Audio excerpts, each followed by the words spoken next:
Oke, Assalamualaikum warahmatullahi wabarakatuh.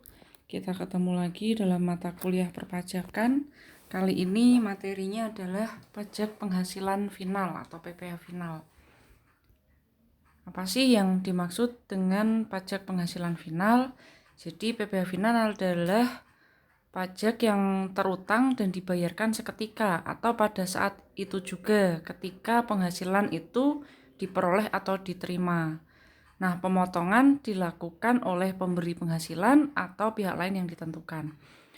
Nah, karena dipotong atau dibayarkan seketika atau pada saat penghasilan itu diperoleh, maka saat kita melakukan perhitungan pajak yang terutang di akhir tahun, penghasilan-penghasilan yang sudah dikenai pajak yang bersifat final tadi tidak diperlakukan sebagai penambah penghasilan karena kewajiban perpajakannya dianggap sudah selesai pada saat pemotongan, yaitu pada saat penghasilan itu diperoleh atau diterima. Nah, apa sih pertimbangan kemudian pemerintah melakukan pengenaan pajak penghasilan final?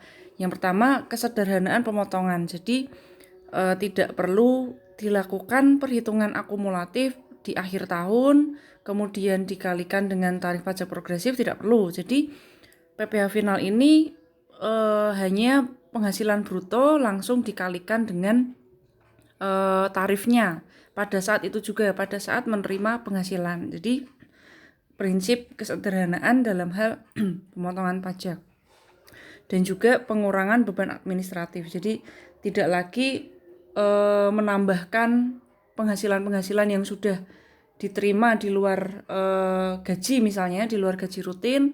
Nah, itu langsung sudah dipotong, jadi bisa mengurangi beban administratif. Kemudian pemerataan pengenaan pajak, jadi tidak hanya penghasilan yang bersifat rutin saja, tapi juga penghasilan-penghasilan lain, baik dari segi misalnya bunga, hadiah, kemudian bunga simpanan koperasi, dividen, dan sebagainya. Jadi segala bentuk penghasilan yang diterima masyarakat itu bisa dikenai pajak. Kemudian juga untuk mendorong pengembangan investasi dan tabungan karena dan juga perkembangan ekonomi dan moneter, karena setiap aspek penghasilan itu dikenai tarif yang berbeda-beda tergantung jenis penghasilannya.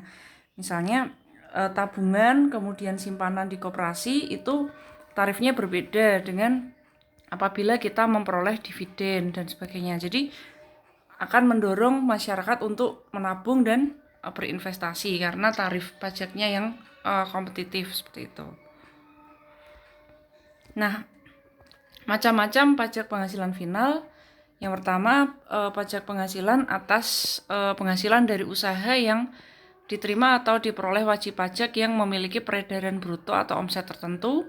Kemudian pajak penghasilan final pasal 15 dan pasal 4 ayat 2 Undang-Undang Pajak Penghasilan. Yang pertama, pajak penghasilan atas penghasilan dari usaha yang diterima atau diperoleh wajib pajak yang memiliki peredaran bruto tertentu, yaitu wajib pajak orang pribadi dan badan kecuali bentuk usaha tetap, dan wajib pajak tersebut menerima penghasilan dari usaha yang tidak termasuk penghasilan jasa sehubungan dengan pekerjaan bebas dengan peredaran bruto kurang dari atau tidak melebihi 4,8 miliar untuk semua cabang usahanya dalam 1 tahun pajak. Nah, tarifnya besarnya sebesar 1% dan bersifat final, dikalikan dengan jumlah peredaran bruto usaha 1 bulan. Kemudian pajak penghasilan final pasal 15. Nah, ini digunakan norma perhitungan khusus untuk menghitung penghasilan neto bagi wajib pajak tertentu yang tidak bisa dihitung dengan ketentuan umum. PPh final ini dikenakan untuk perusahaan pelayaran dalam negeri, kemudian perusahaan pelayaran dan penerbangan luar negeri, serta perusahaan penerbangan dalam negeri yang tarifnya berbeda-beda. Untuk perusahaan pelayaran dalam negeri, penghasilan netonya tarifnya adalah 1,2%.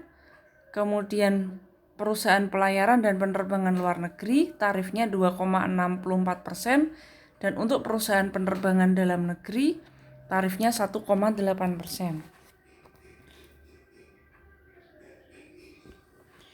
Selanjutnya, pajak penghasilan final berdasarkan pasal 4 ayat 2 Undang-Undang Pajak Penghasilan. Ada berbagai macam penghasilan yang dikenai PPh final menurut pasal 4 ayat 2 Undang-Undang PPh, yaitu yang pertama bunga deposito, tabungan, dan diskonto surat berharga Bank Indonesia yang ditetapkan menurut peraturan pemerintah nomor 131 tahun 2002. Kemudian bunga obligasi dan surat utang negara tetapkan menurut peraturan pemerintah nomor 16 tahun 2009. Kemudian bunga simpanan koperasi bagi wajib pajak orang pribadi yang ditetapkan menurut peraturan pemerintah nomor 15 tahun 2009. Kemudian PPh final atas hadiah undian yang ditetapkan menurut peraturan pemerintah nomor 132 tahun 2000, serta pajak penghasilan final untuk penghasilan dari transaksi saham dan sekuritas lain yang ditetapkan menurut PP nomor 14 tahun 97. Kemudian juga ada lagi penghasilan atas pengalihan penyertaan modal oleh perusahaan modal Ventura. Kemudian penghasilan dari pengalihan hak atas tanah dan atau bangunan. Kemudian penghasilan atas persewaan tanah dan atau bangunan. Kemudian penghasilan atas usaha jasa konstruksi dan real estate. Jadi penghasilan-penghasilan tersebut yang dikenai PPh final berdasarkan pasal 4 ayat 2 dengan tarif masing-masing. Nah, kemudian kalau kita bicara terkait pajak bunga dan hadiah, itu mungkin teman-teman bingung karena pajaknya berbeda-beda seperti yang sudah kita bahas di video-video sebelumnya. Jadi ada PPh pasal 21, 23, kemudian pasal 26, dan kemudian ini PPh pasal 4 ayat 2. Jadi dikenainya yang mana, seperti itu ya. Nah, untuk hadiah entah itu penghargaan, hadiah prestasi seperti itu ya, yang pokoknya non undian gitu, hadiah non undian yang diterima wajib pajak orang pribadi itu dikenai PPh pasal 21.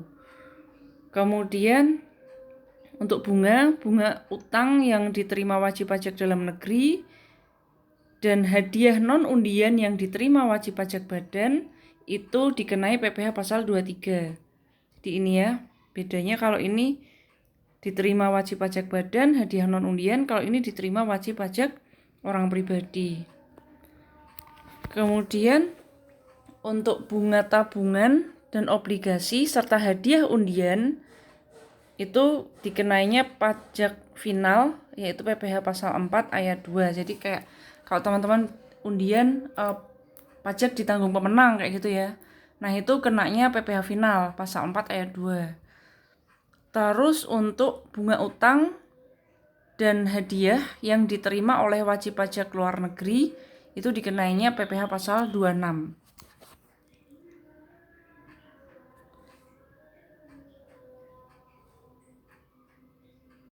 Kemudian ketentuan peraturan pelaksana yang lain untuk penghasilan yang dikenai PPh final yaitu penghasilan atas dividen bagi wajib pajak orang pribadi yang diatur menurut peraturan pemerintah nomor 19 tahun 2009. Kemudian ada juga pajak penghasilan final yang dicabut ketentuannya, yaitu penghasilan dari transaksi derivatif yang semula berdasarkan peraturan pemerintah nomor 17 tahun 2009, kemudian dicabut oleh peraturan pemerintah nomor 31 tahun 2011, sehingga pajak penghasilan final atas penghasilan dari transaksi derivatif dinyatakan tidak berlaku.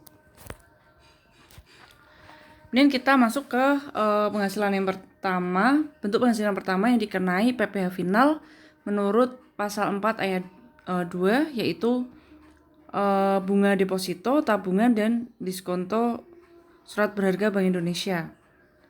Cakupannya yaitu SBI serta segala bentuk deposito dan tabungan dalam bentuk dan nama apapun. Untuk tarif dan dasar pengenaannya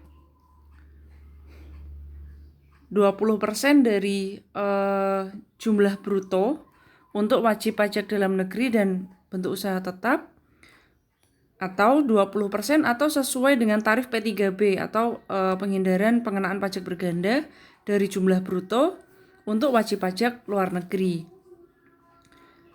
Terkait ketentuan khususnya, wajib pajak orang pribadi berpenghasilan rendah bisa mengajukan permohonan restitusi. Kemudian siapa pemotong, penyetor, dan pelapor dari PPh final untuk bunga deposito, tabungan, dan diskonto SBI? Yaitu bank yang membayarkan bunga dan diskonto, kemudian dana pensiun yang disahkan oleh Menteri Keuangan, dan bank yang menjual kembali surat berharga Bank Indonesia dan sertifikat deposito, kemudian kantor pusat bank di Indonesia atas bunga tabungan dan deposito yang ditempatkan di cabang luar negeri, kemudian kantor cabang bank luar negeri atas bunga tabungan dan deposito yang ditempatkan di luar negeri. Ini sebagai pemotong, penyetor, dan pelapor pajak final. Objek yang dikecualikan dari pemotongan PPh final terkait bunga deposito, tabungan, dan diskonto SBI yaitu bunga dan diskonto atas deposito, tabungan, dan SBI yang jumlahnya kurang dari Rp7.500.000, kemudian bunga dan diskonto yang diterima atau diperoleh bank di Indonesia atau cabang bank luar negeri, kemudian bunga dan diskonto yang diterima atau diperoleh dana pensiun yang disahkan Menteri Keuangan, kemudian bunga tabungan dalam rangka kepemilikan rumah sederhana dan rumah sangat sederhana berikut Kafling Siap Bangun. Oke, langsung ini contohnya ya. Contoh misalnya Bank Mahabharata memiliki 3 produk deposito yaitu Mahapersona bagi perorangan dengan bunga 7% per tahun, Mahakorpora bagi perusahaan dengan tarif bunga 7,5% per tahun, kemudian Mahaeksparta untuk warga luar negeri atau ekspatriat dengan bunga 6% per tahun. Jika rata-rata tertimbang deposito nasabah bernilai 87,5 miliar dan proporsi masing-masing produk adalah 40% untuk Mahapersona, 50% untuk Mahakorpora, dan 10% untuk Mahaeksparta, berapa besar pajak penghasilan final yang harus dipotong Bank Mahabharata. Jadi untuk tarifnya 20% ya, kemudian kita kalikan rata-rata tertimbangnya dikalikan masing-masing proporsi dan bunga atau rate bunga dari masing-masing jenis deposito. Misalnya untuk Mahapersona itu proporsinya kan 40% dikalikan dengan tarifnya 7% dan seterusnya.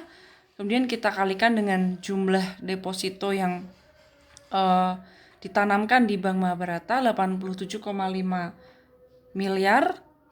Kemudian kita kalikan dengan tarif 20%. Ketemunya pajak penghasilan final yaitu 1, yang harus dipotong oleh Bank Mahabharata dari bunga yang diterima oleh nasabahnya yaitu 1,25 miliar. Kemudian untuk bunga obligasi dan surat utang negara, cakupannya adalah obligasi negara, surat perbendaharaan negara atau SPN, dan surat utang dengan tempo lebih dari 12 bulan. Tarifnya 15% dari jumlah bruto untuk wajib pajak dalam negeri dan bentuk usaha tetap. Kemudian untuk wajib pajak luar negeri, tarifnya adalah 20% atau sesuai tarif P3B dikalikan jumlah bruto. Nah, dasar pengenaannya adalah penghasilan dari bunga obligasi berkupon dengan kupon, kemudian diskonto obligasi dengan kupon, dan konto obligasi tanpa kupon. Siapa pemotong, penyetor, dan pelapornya untuk penghasilan dari bunga obligasi dan surat utang negara, yaitu penerbit obligasi atau kustodian agen pembayaran atas bunga dan diskonto yang diterima oleh pemegang obligasi setiap periode, kemudian perusahaan efek, dealer atau bank atas bunga dan diskonto yang diterima oleh penjual obligasi saat transaksi. Kemudian yang dikecualikan, bunga dan diskonto yang diterima oleh dana pensiun yang disahkan Menteri Keuangan, serta bunga dan diskonto yang diterima bank di Indonesia atau cabang dari bank luar negeri.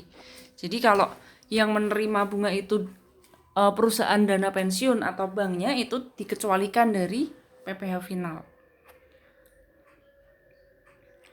Untuk ketentuan khusus, tarif atas bunga dan diskonto yang diterima atau diperoleh reksadana yang terdaftar di OJK atau Bapak PAM ya dulu ya, yaitu 0% untuk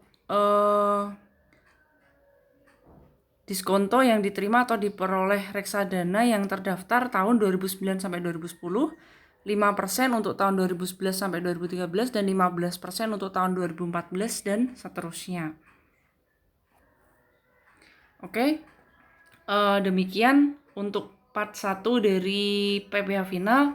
Selanjutnya untuk PPh final atas bunga simpanan koperasi bagi wajib pajak orang pribadi dan penghasilan-penghasilan berikutnya kita akan bahas di video selanjutnya. Terima kasih. Wassalamualaikum warahmatullahi wabarakatuh.